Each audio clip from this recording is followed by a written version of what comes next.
So we're joined by Antonio Smith, Community Engagement Specialist and official bunny wrangler for the city. We're joined by Emmett, who's an English lop-ear rabbit, and we have Savannah here, who's kind of taking a little break from the action.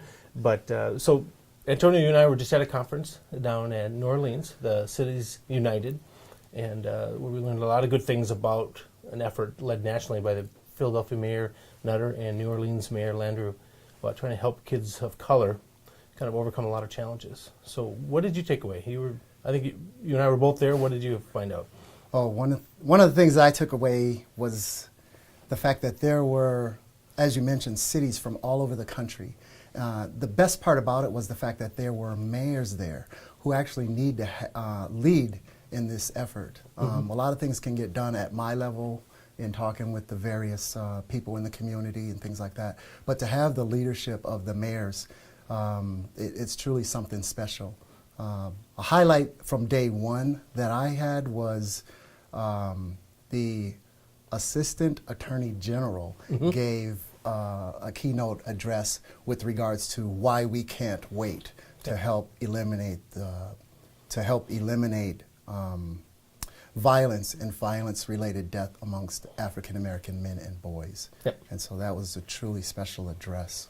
Yeah, I think during that conference we learned a lot about some of the facts and some of those numbers, and you kind of think about the numbers of, the disproportionate, how many percentage of the total population are, boys, men of color, and disproportionately how many are in prison, and how many don't graduate from school, and it kind of like a track, and it just starts and just keeps building. Yeah. Is that what you felt like? Yep. Also, that in that same address they talked about a study that was done at the University of California, Berkeley, where economists estimate that 10 million youth will experience violence in their home.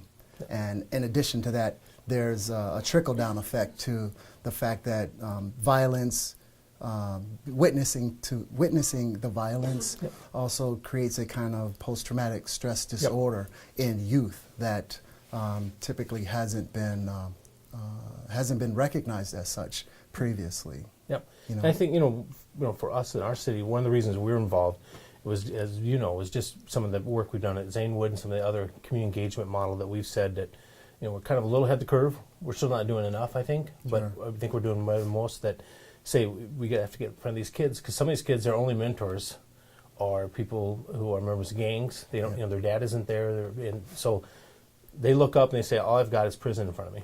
And so then they say, okay, I must, this is my path in life. And what we're trying to say is there are many ways for you to be successful. Let's provide some. Yeah. And I know you've talked with Anthony down at Zanewood, and what do you think your thoughts, how that applies, how Zanewood kind of relates to that? I think Zanewood's a perfect example of what we're doing as leaders in our community.